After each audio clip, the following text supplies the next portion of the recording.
You are watching programming from the East-West Center in Washington, D.C.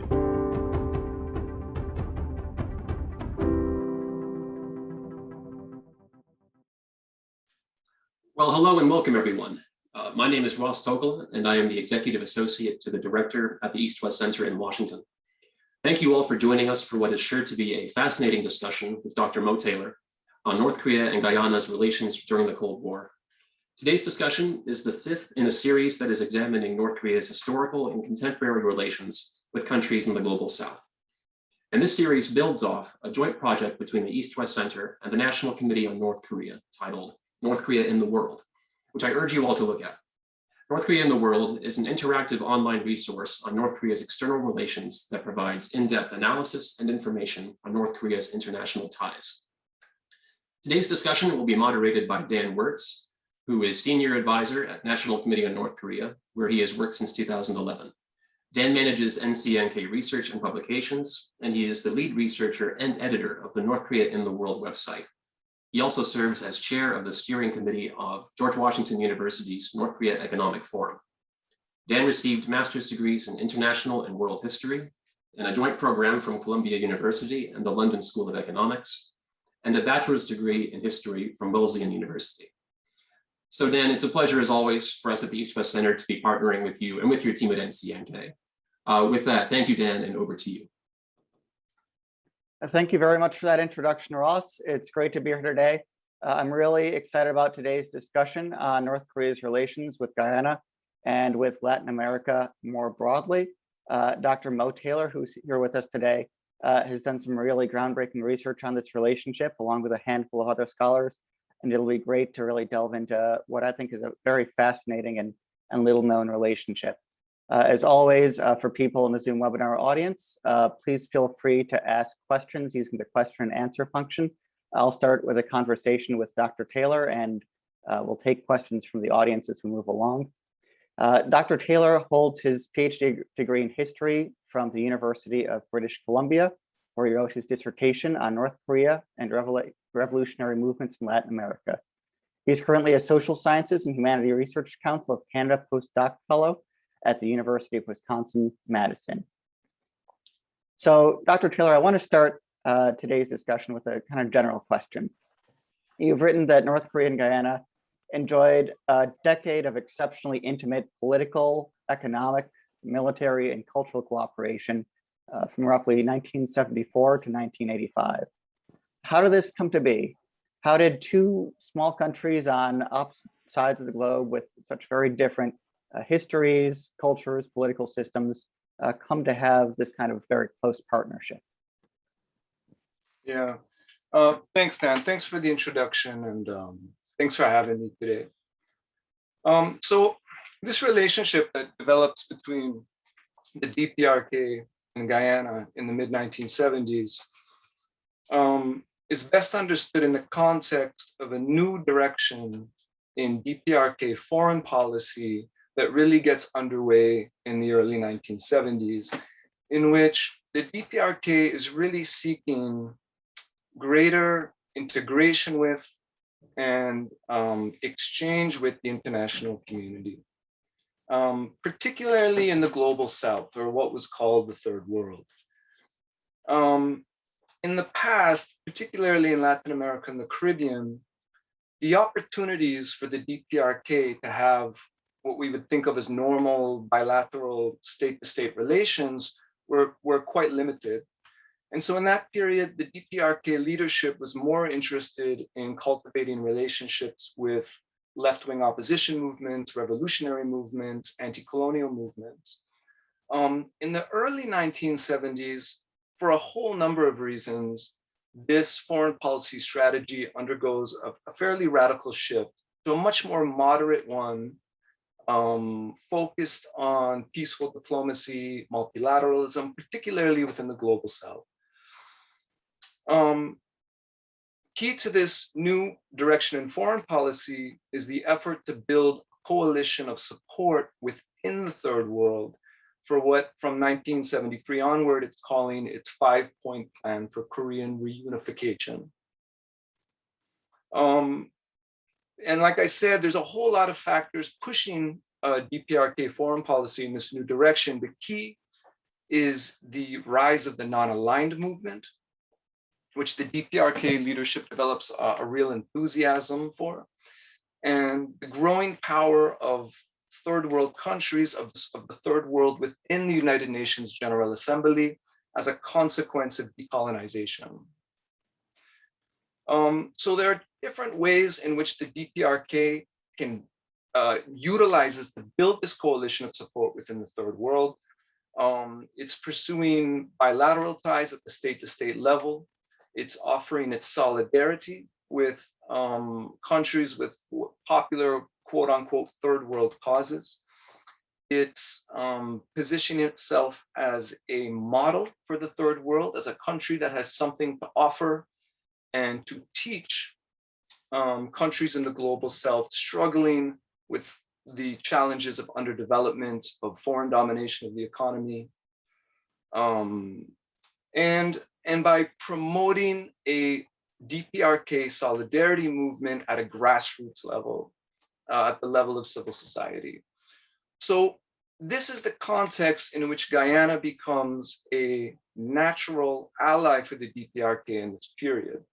Why? For a number of reasons, chiefly because Guyana itself is seeking to play somewhat of a leadership role in the non-aligned movement in this period.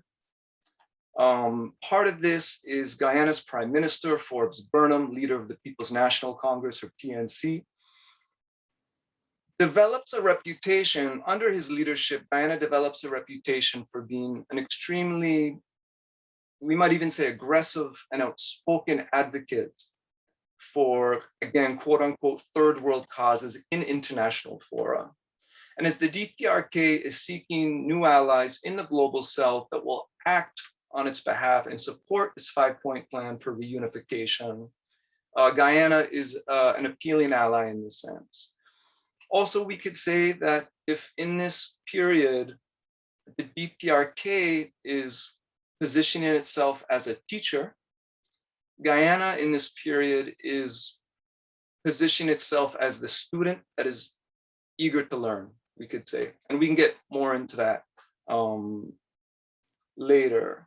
But essentially Guyana was after things that the DPRK could offer. Guyana was in search of solidarity, in particular in the context of the threat posed to it by Venezuela. Guyana has a long-standing territorial dispute with Venezuela that was heating up in the 1970s in terms of economic and military assistance. And so that is how I would best describe sort of the initial genesis of this partnership between Guyana and the DPRK in the mid-1970s. I think from there, political and ideological bonds develop, but we can talk about that as we go on in the discussion. Yeah, so as these bonds began to develop, what was the scope of the relationship, in terms of both ideology and economic, military support, et cetera? Sorry, what was the what of the relationship? What is the scope? The scope.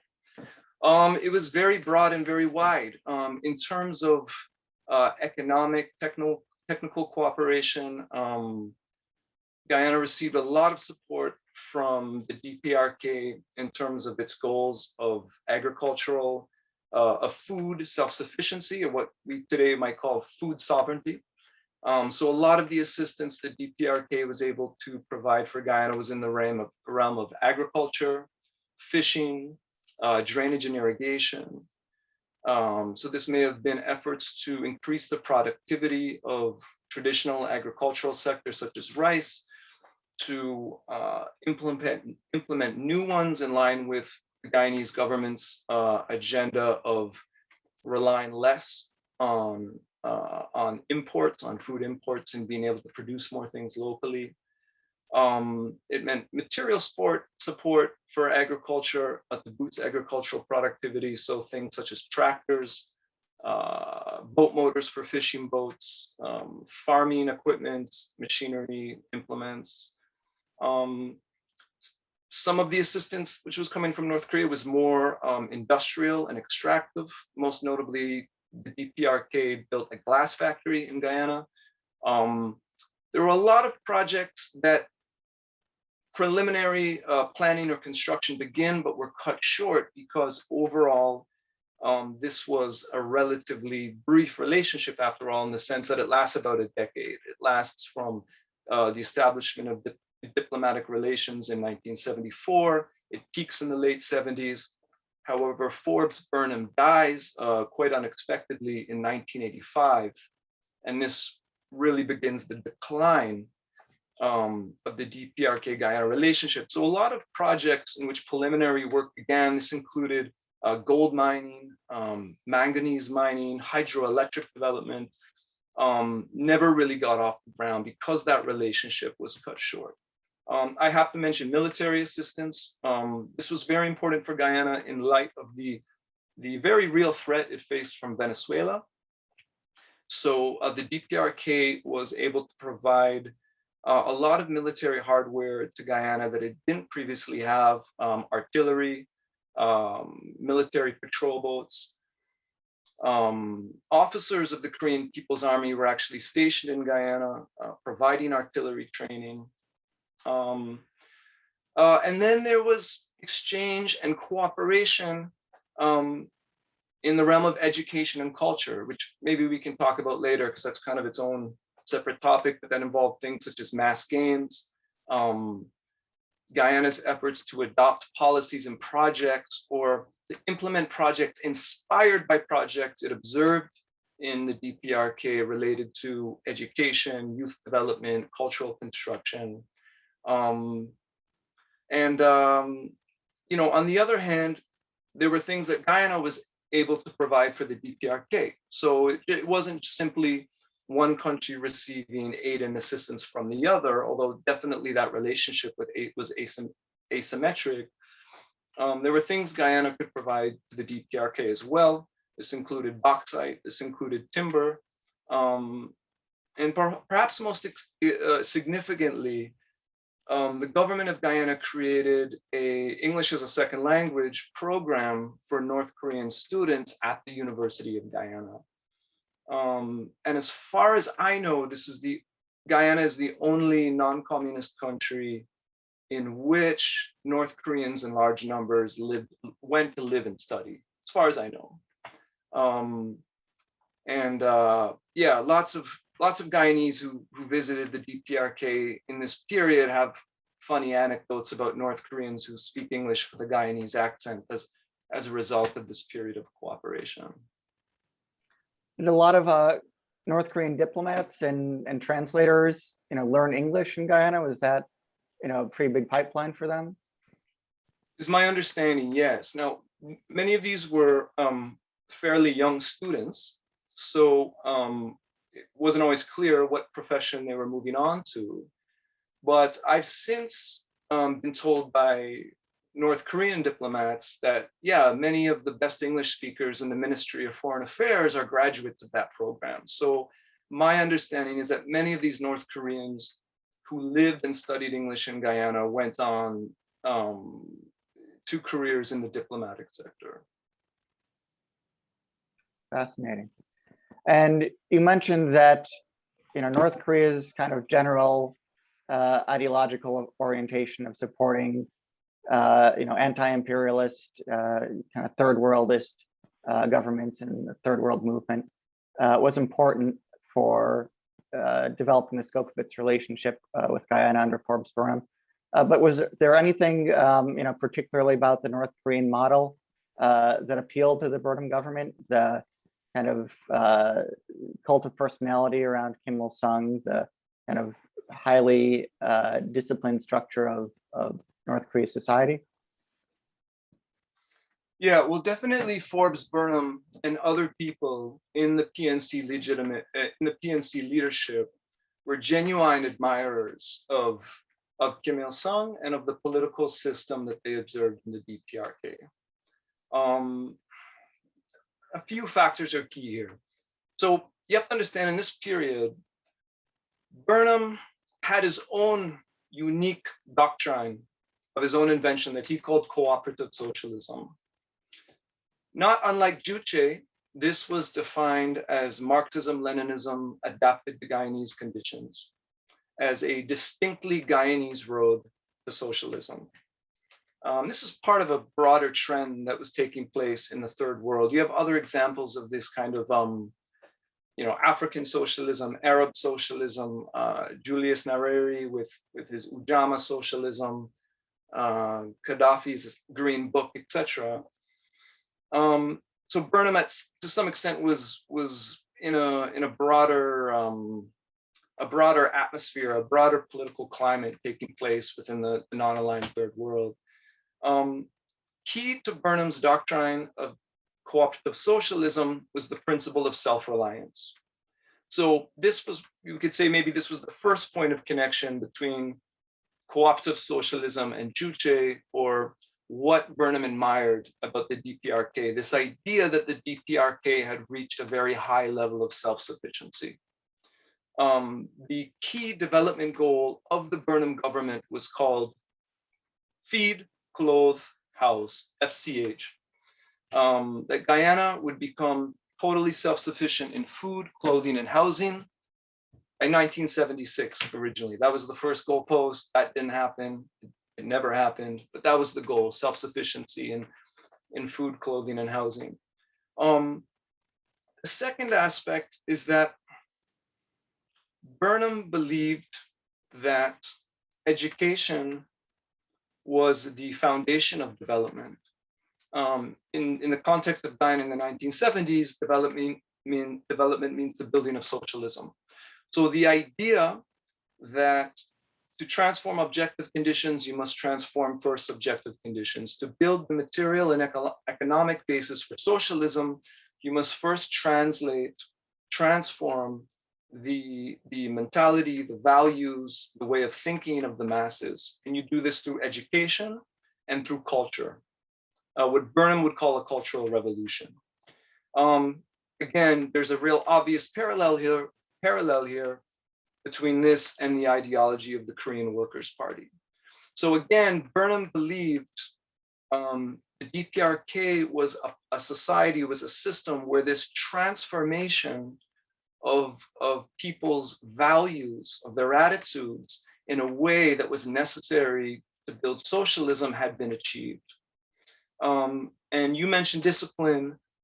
Key here is the idea of discipline.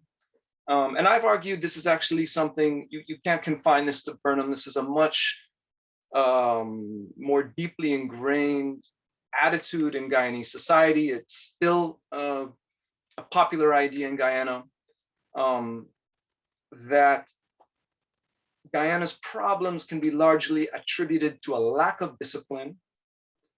In Burnham's analysis, this lack of discipline was a legacy of colonialism, and that key to Guyana's progress was installing a new ethos of discipline in the population through culture, through education. And there's no doubt that when you speak to former leaders in the PNC, Guyanese officials who visited the DPRK in the 1970s and the 1980s, and you ask them, what did Burnham admire most about the DPRK? What did you admire the most about the DPRK? By far, the most common answer you will get is the discipline. This idea that the DPRK had this incredibly disciplined citizenry that was responsible for its achievements in areas such as, whether it's an industrial output, agriculture, healthcare, education, and that Guyana needed that kind of discipline if it wanted to progress in a similar way. This is key to the admiration that Forbes Burnham and other PNC leaders had for the DPRK. And that would seem to tie pretty closely into the mass games and the PNC government's receptivity to having North Koreans come and kind of replicate in the Guyanese context the mass games. Could you explain a little bit about the history behind that and how it evolved? Yeah, well, of course, mass games have a very long history going back to 18th century Europe. It became a very big part of the cultural sphere of the communist bloc during the Cold War. But essentially, they are mass gymnastics performances which emphasize collectivism, physical discipline over individual achievement. And they are wrapped up in the communist tradition of the new man, of forms of culture and physical activity that will mold ideal socialist citizens by installing these values of discipline, collectivism, patriotism, etc. Burnham really admired the mass games. Exactly as you suggest, he saw this as an example of the way that the DPRK installed these positive values in its youth. And so he requested that the DPRK assist him in establishing mass games in Guyana. So this begins in 1979. The first mass games in Guyana is in 1980.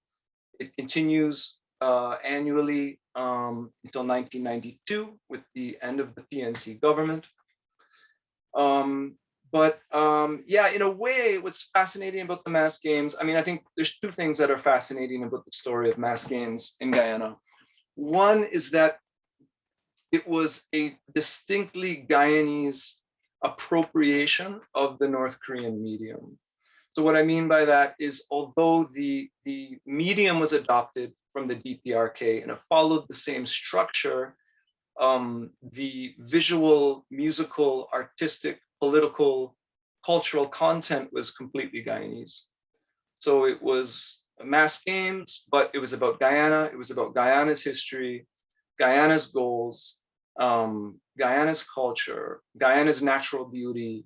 It was about Forbes Burnham. It was about the PNC to an extent. The music was calypso music and steel pan. The costumes reflected a Caribbean aesthetic. The second thing that I think is really fascinating about this level of artistic collaboration between the DPRK and Guyana in this period is, in a way, this had a bigger impact on mainstream Guyanese society than any other feature of DPRK Guyana cooperation, because it was something taking place on a mass level, right?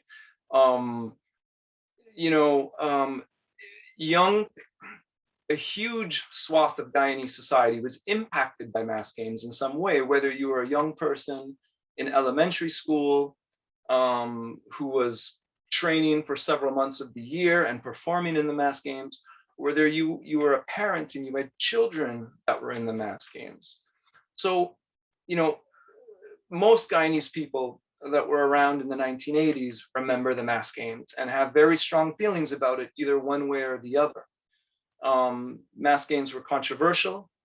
You can see differences with how people who are parents at the time and their kids were in mass games, how they remember it, versus the reflections of people who were children themselves and participating in the performances.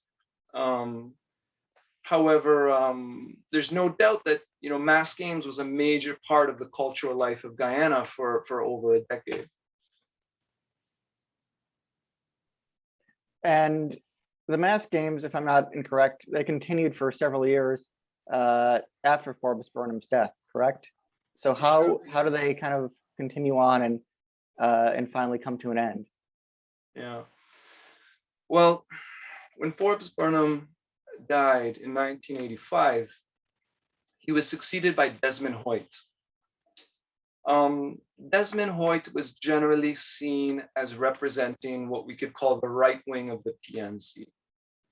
So Hoyt did not want to make a total break with all the legacy of Burnham, but he certainly felt that many of Burnham's policies and projects were ideologically driven and not pragmatic. Hoyt believed that as a country located in the Western Hemisphere, Guyana's best interests were served by repairing its relationship with the United States, which had really suffered throughout the 1970s and early 80s under Burnham, and the International Monetary Fund, which had essentially blacklisted Guyana by this time.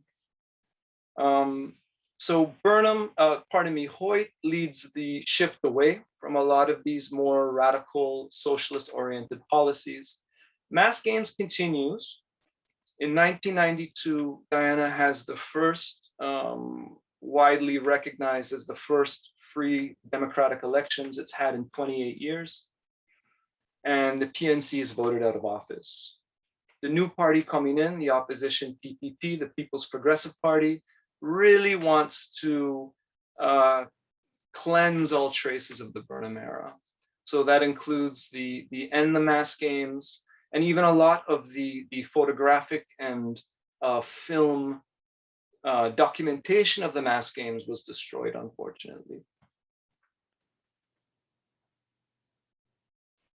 So then I wonder, what's the legacy of this decade plus of collaboration in Guyana today?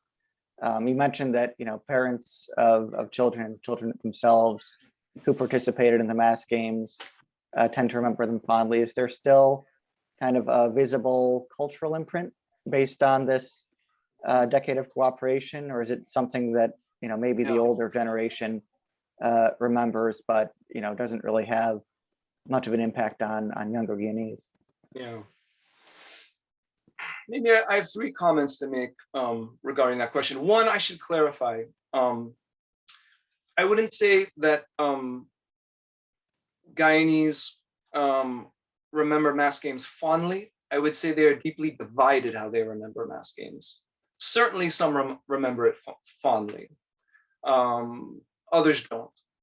And in my experience, it is the young people that were the actual performers who tend to remember it more fondly than the parents, who were stressed out because their children were losing class time to train for this annual performance that they may not have accepted or understood the real importance of, right? Going back to the legacy, you know, it's a really interesting question. The main Guyanese artist for mass games is a man named George Simon, a very famous Guyanese artist. He was the one hired by the government of Guyana to learn the techniques of mass games, of painting the panoramic backdrops to the performances that are made through the card books, right? He was hired by the government of Guyana to learn these artistic techniques from the North Koreans who came to Guyana, and he became the artistic director of mass games, because the North Koreans are only deeply involved in the early years, and then they pass it on to Guyanese organizers and artists and choreographers, etc. George Simon credits this period of working with these North Korean artists as really pivotal in his development as an artist. He goes on to become arguably Guyana's most famous artist, certainly one of the most famous. He adapts the techniques he learned from the North Koreans to mural art, right? Being able to paint on such a large scale. He then, belongs to Guyana's indigenous community, or Amerindians as they're called in Guyana. He's particularly interested in teaching these techniques and teaching mural art to young up and coming indigenous artists. He's responsible, him and his students are now responsible for a lot of very famous murals around Guyana. So in that sense, you could argue that the DPRK really did have an impact on the development of the arts in Guyana. Certainly George Simon would argue that they did.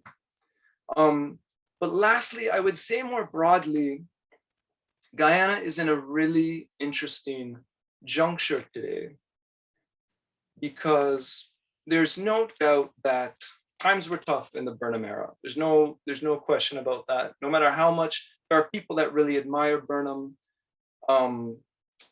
but nobody would dispute that times were tough economically. Now we can debate, and Guyanese are always debating what was responsible for those economic hardships, right? And how much can be put at the foot of Burnham, and how much was caused by external conditions that the government had no control over, right? That's an ongoing debate. However, as tough as things were in the Burnham era, there have been a lot of troubling developments in Guyana since then. You know, the rise of narco politics, astronomical corruption, austerity politics, privatization, mass environmental destruction by multinational mining and logging companies. Education was free in the Burnham era, from nursery to university, as Burnham used to like to say. The privatization, the reprivatization of education. This inevitably creates nostalgia for the Burnham era, right? Especially among people that are too young to really remember what it was like. And so there's a fascinating phenomenon that you see in Guyana today of people of a certain generation who either weren't alive in the Burnham era or are too young to really remember it, who are kind of looking at this past history and these ideas. Maybe Guyana can become self-sufficient in food. Education should be a right, housing should be a right. And they're looking at this legacy and trying to understand what went wrong. Why did we move away from these kind of ideas and policies? Why didn't they work? Do they provide clues to directions we can take in the future as we grapple with all these problems Guyana faces today? So, it's an ambiguous legacy, right? But it haunts the present in a certain way. Thank you. And I think we're going to turn to a couple of questions from the audience. First, Lynn Ford asks, where was Walter Rodney in all this? Walter Rodney being a pretty well-known socialist intellectual from Guyana at the time. Yeah. Well, Walter Rodney and what he experienced and his ultimate fate in Guyana is really the biggest blight on Burnham's legacy. Walter Rodney, well-known and respected radical scholar and political activist. He had been abroad for many years, but he returns to Guyana in 1974 to accept the position as head of the history department at the University of Guyana. Burnham allegedly intervenes to block this appointment. He sees Walter Rodney as a threat. Walter Rodney, by this time, has a reputation as an advocate of Black power. This is the era of Black power in the Caribbean. And as a you could say, an ultra leftist, a very radical leftist, a radical socialist. Walter Rodney emerges as the leader of a political movement, which later becomes a political party called the Working People's Alliance, the WPA. And he becomes a real thorn in Burnham's side. Burnham is claiming to be a socialist and building a socialist society.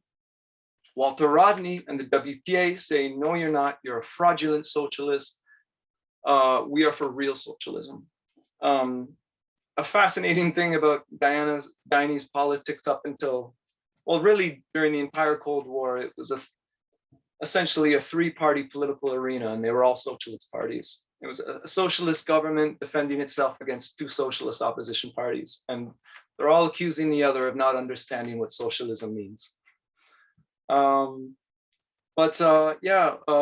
Rodney was assassinated in 1980, and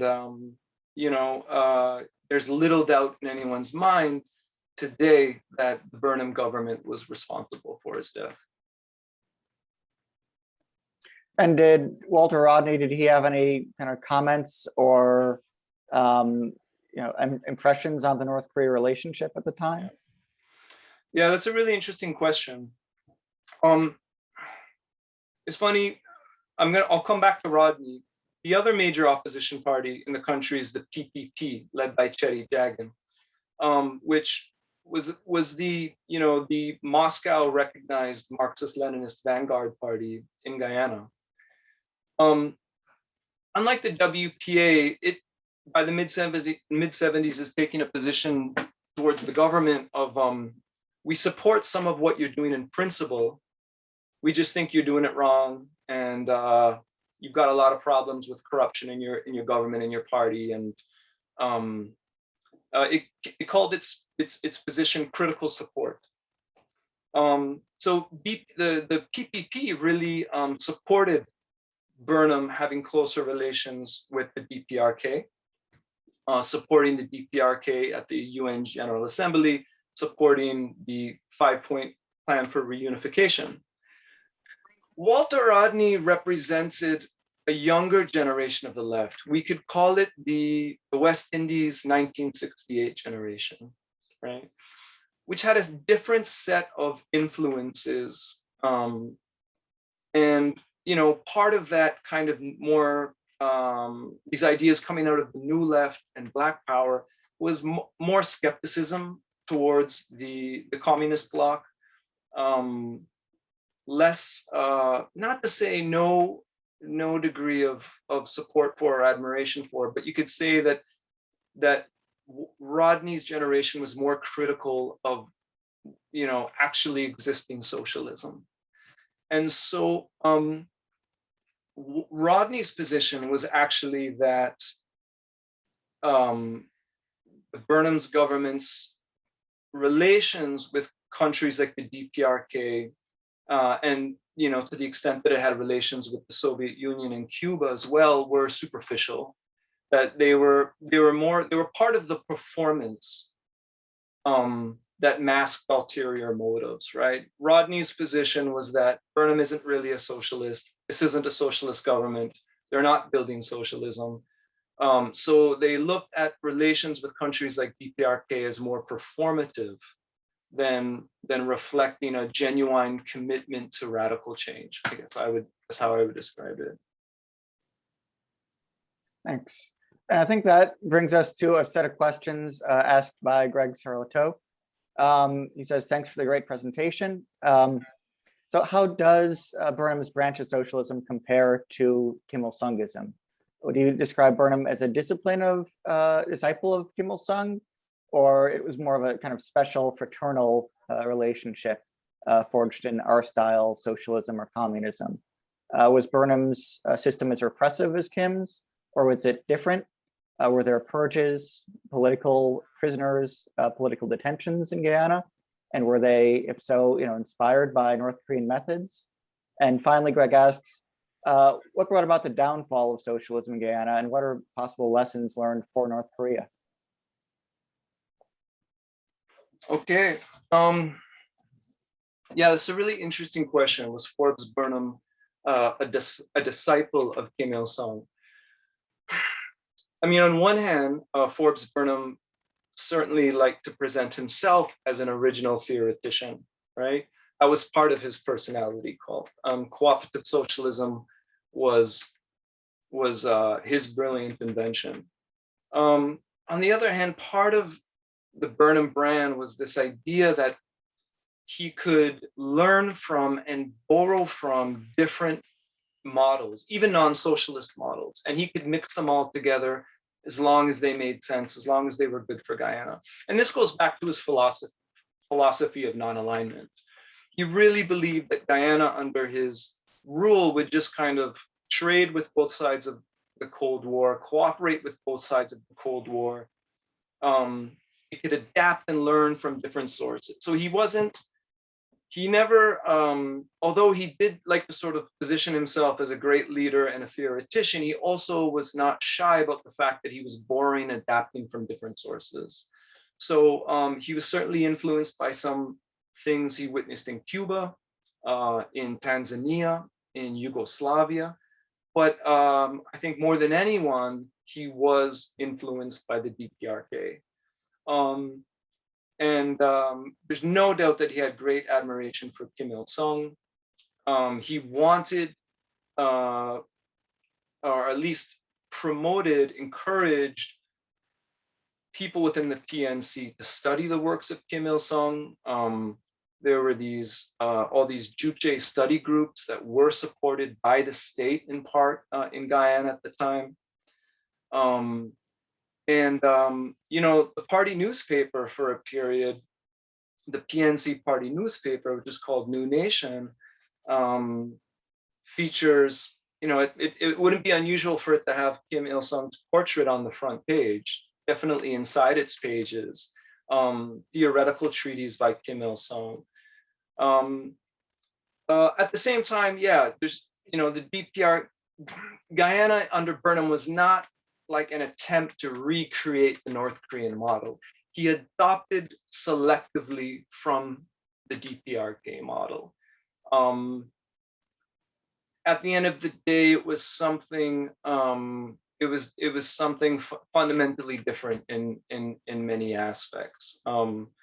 But certainly in approaches to, I would say, education and culture is where Burnham really wanted to adopt from DPRK the most.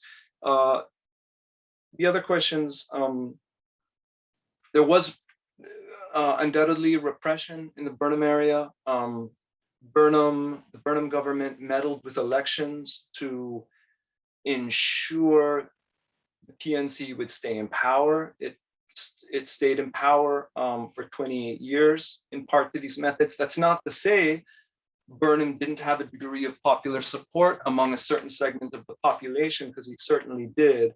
However, staying in power partly owed to the government's willingness to interfere in the electoral system.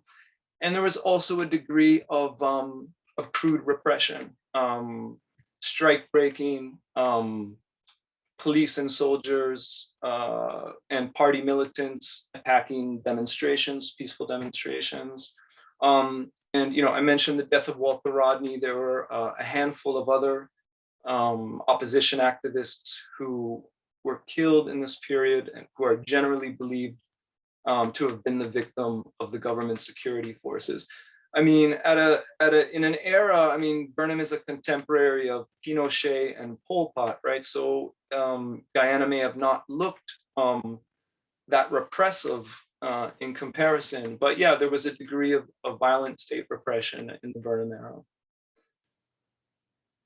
Yeah, I hope that answered most of those. That's really helpful. And I'll actually take two questions, kind of looking at a similar subject from different angles.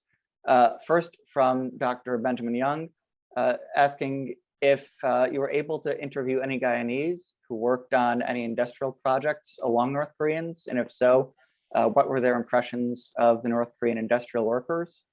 And on the other side of that question is another question from Catherine Weathersby. Do you have any insight into the effect on North Koreans of their time in Guyana? So what were the impressions both ways? Yeah, interesting.